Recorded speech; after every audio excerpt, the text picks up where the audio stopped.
মূল্য কেমন? আল্লাহ তাআলা কুরআনুল কারীমের এক আয়াতে বলেন, ইয়া লাইতানি কদ্দামতু লিহায়াতি। আল্লাহ পাক রব্বুল আলামিন বলেন, কাল হাসরের মাঠে মুসিবতের দিনে মানুষ আফসোস করবে আর বলবে, আফসোস, দুনিয়ায় যদি থাকা অবস্থায় যদি দুনিয়ার সময়টা কাজে লাগাইতাম, দুনিয়ার সময়টা কাজে লাগিয়ে পরকালের জন্য যদি আরো কিছু নেক আমল পাঠাইতাম, আমার জীবন বড়ই ধন্য জীবন ছিল। সুবহানাল্লাহ। এ ভাই, হায়াতের দাম আছে, জীবনের দাম আছে। এই জন্য আল্লাহর কাছে দোয়া করতে হয়, আল্লাহ আমাকে দীর্ঘ নেক হায়াত দান করবে। অসুবিধা হচ্ছে বুঝতে? দুনিয়ার হায়াতের দাম আছে না নাই? একটু মহব্বত নিয়ে বলেন, আছে না নাই? আল্লাহর একজন নবী, নবী সুলাইমান, তক্তা দিয়ে উড়ে যায় নবী সুলাইমান। হঠাৎ করে নবী সুলাইমান লক্ষ্য করে একটা কবরস্থানের ভিতরে কোরআনের তেলাওয়াত হচ্ছে, একটা কবরস্থানের ভিতরে তাসবিহ তাহলিল হচ্ছে, আমার আল্লাহর গুণগান গাওয়া হচ্ছে। আল্লাহু আকবার, জোরে গান। নবী সুলাইমান ওই তক্তাকে ইশারা করলো কবরস্থানের পাশে যাওয়ার জন্য। নবী সুলাইমানের তক্তা কবরস্থানের পাশে দাঁড়ায় গেছে। আল্লাহু আকবার, জোরে বলেন আল্লাহু আকবার। দুনিয়ার হায়াতের কি দাম, দুনিয়ার জীবনের কি দাম, এই দুনিয়ার হায়াতটার কি মর্যাদা, এটা বুঝাইতেছে। নবী সুলাইমান যখন লক্ষ্য করেন কবরস্থানের ভিতরে কোরআনের তেলাওয়াত হয়, আল্লাহু আকবার, জোরে বলেন। এখন যদি শুনেন আপনাদের কাহালগাঁও বাজারে কবরের ভিতরে কোরআন তেলাওয়াত চলতেছে, বা তাসবিহ তাহলিল চলতেছে, বা কালিমা তয়্যিবা কেউ পাঠ করতেছে, এখানে কেউ থাকবেন না, কাহালগাঁও যাবেন। আপনার কথা বাদ দিলাম, আমি মাহফিল বাদ দিয়া কোনো আগে কাহালগাঁও যাই। এই কথা কন নাকি? নবী সুলাইমান কবরস্থানের ব্যক্তির কোরআন তেলাওয়াত শুনে, তাসবিহ তাহলিল শুনে অবাক হয়ে গেল। নবী সুলাইমান ওই কোরআন তেলাওয়াত শুনে বা তাসবিহ তাহলিল শুনে নবী সুলাইমান আনন্দিত হয়ে আশ্চর্যান্বিত হয়ে নবী সুলাইমান বলল, সুবহানাল্লাহ। আমরা কোনো বিষয়ে অবাক হইলে কি বলি? সুবহানাল্লাহ। আল্লাহু আকবার, জোরে বলেন। নবী সুলাইমান সুবহানাল্লাহ বলে যখন আবার তক্তার উপর উঠে চলে যাবে, এই মুহূর্তে ওই কবরবাসী বলে, ও নবী সুলাইমান, তুমি যাও না, তোমার সাথে আমার কিছু কথা আছে। আল্লাহু আকবার।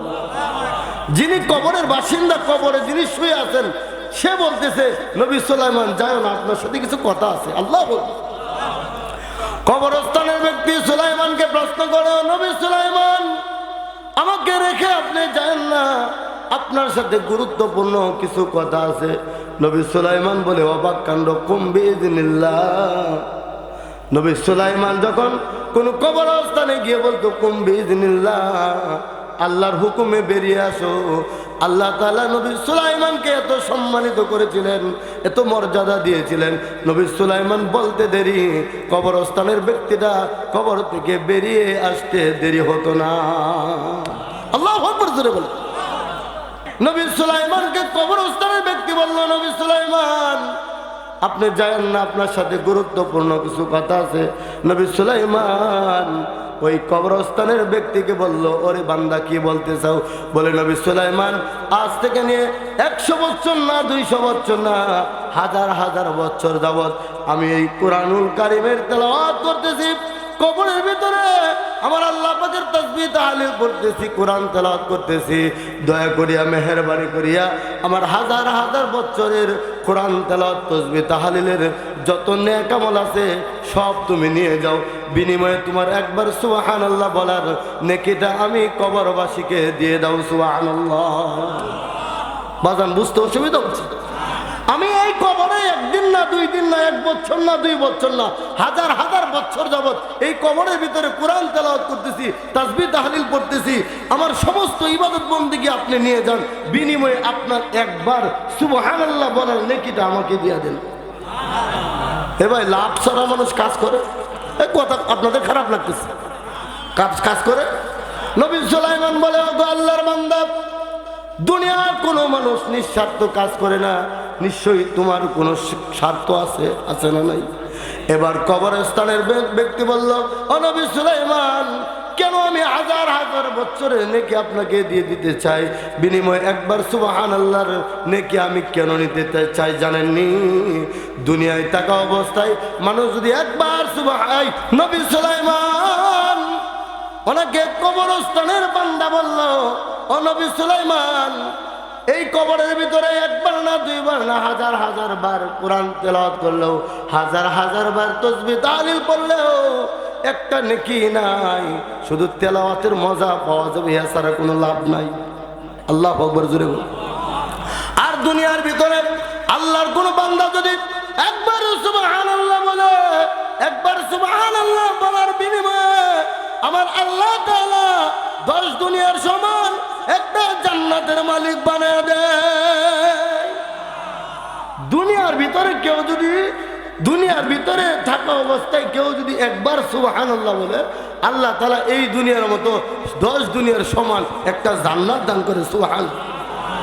এখন মাথায় তো আমাদের কাজ করবে না, আমরা মনে করি যে হুজুর এই 10 দুনিয়ার সমান জান্নাত যদি একবার সুবহানাল্লাহ বললে হয়, এই জান্নাত আল্লাহ রাখছে।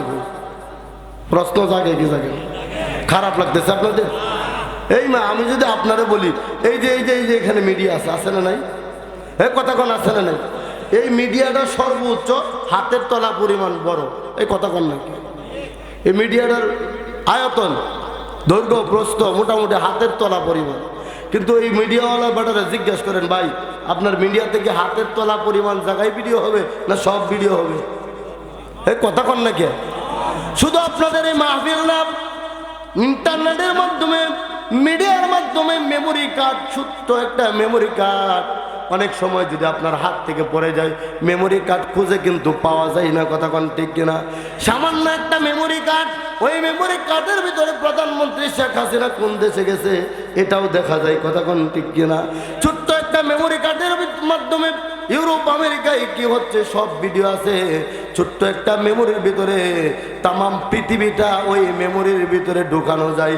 বলেন, ছোট্ট একটা মেমোরির ভিতরে যদি তামাম পৃথিবীটা, তামাম বিশ্বটা যদি ঢুকানো যায়, আপনি বলেন আমার আল্লাহ একবার সুবহানাল্লাহর ভিতরে তামাম পৃথিবীর মতন 10টা জান্নাত ঢুকাইতে পারে কি পারে না? আল্লাহু আকবার বলেন। অসুবিধা হচ্ছে বাজান? এই জন্য তাফসীরের কিতাবে আসছে, বৈজ্ঞানিকরা যত বেশি বৈজ্ঞানিক জিনিস আবিষ্কার করবে, বৈজ্ঞানিকরা যত বেশি ইন্টারনেটের মাধ্যমে হোক, ফেসবুকের মাধ্যমে হোক, ইউটিউবের মাধ্যমে হোক, যত বৈজ্ঞানিক বিষয় আবিষ্কার করবে, ততই আল্লাহ তাআলার কোরআনের সম্মান আরো বেড়ে যাবে। আল্লাহু আকবার। একটা সময় মানুষকে বোঝানো যেত না, এখন বোঝানো সহজ। আল্লাহু আকবার বলেন। আপনাদের অসুবিধা হচ্ছে না তো? বলতেছিলাম হায়াতে তৈয়বা, দুনিয়ার হায়াতের এত দাম, দুনিয়ায় যদি একবার সুবহানাল্লাহ বলেন 10 দুনিয়ার সমান যিনি জান্নাত দিবেন, একটু মহব্বত নিয়ে বলেন তিনি কে? বুঝলে গেছেন? বুঝলে গেছেন? মুসা নবী আল্লাহরে কি বললো? যে আপনি যদি মুসা হইতেন, আমি যদি আল্লাহ হইতাম, কি চাইতেন? আল্লাহ বলে আমি 3টা জিনিস চাইতাম। কয়টা জিনিস? 1 নম্বর আমি চাইতাম দীর্ঘ নেক হায়াত, সুস্থতা। 1 নম্বর কি চাইতাম? 1 নম্বর আমি কি চাইতাম? সুস্থতা। আর এগুলো হাদিস গল্প না। 2 নম্বর দীর্ঘ নেক হায়াত। এই জন্য আল্লাহর কাছে দোয়া করবেন, আল্লাহ আমার অনেক দিন নেক হায়াত দান করে। আবার এই দোয়াটাও করবেন, আল্লাহ নেক হায়াত, এমন হায়াত দিও না যে আমার বয়স হয়ে গেছে 70 বছর 80 বছর, এরপরেও আমি বিড়ি টানি। এমন হায়াতের কোনো দরকার? যারা বিড়ি টানেন তারা আবার রাগ করেন না। আল্লাহ এমন হায়াতের দরকার নাই যে 60 70 80 বছর বয়সে অশ্লীল বেহায়াপনা সিনেমা দেখি, নাতির সামনে, যুবকের সামনে, যুবক যুবতী নাতি নাতনির সামনে প্রকাশ্যে যেই সমস্ত মুরব্বীরা টিভি সিনেমা দেখে, ওই জীবনের চাইতে মৃত্যু অনেক ভালো। কথা কোন ঠিক কিনা? এই জন্য আল্লাহকে বলবেন, আল্লাহ তুমি আমাকে নেক হায়াত দান করো। 3 নম্বর মুসা নবী বলল, আল্লাহ আপনি যদি খাবারের জন্য আমার কাছে চাইতেন, আমি কিন্তু মূল বয়ানে যাই নাই, আপনাদের অসুবিধা হচ্ছে না? আল্লাহ আপনি যদি 3 নম্বর, আপনি যদি খাবারের জন্য আমার কাছে কিছু চাইতেন, আল্লাহ বলেন আমি যদি আল্লাহ হতাম, আপনি যদি মুসা হইতেন, খাওয়ার জন্য আমার কাছে কি চাইতেন? আল্লাহ আকবার জোরে। এবার আল্লাহ পাক রব্বুল আলামিন মুসা নবীকে বলে, ও নবী মুসা, আমি যদি মুসা নবী হইতাম, আপনি যদি আল্লাহ হতেন, আমি আপনার কাছে দুধ চাইতাম। সুবহানাল্লাহ।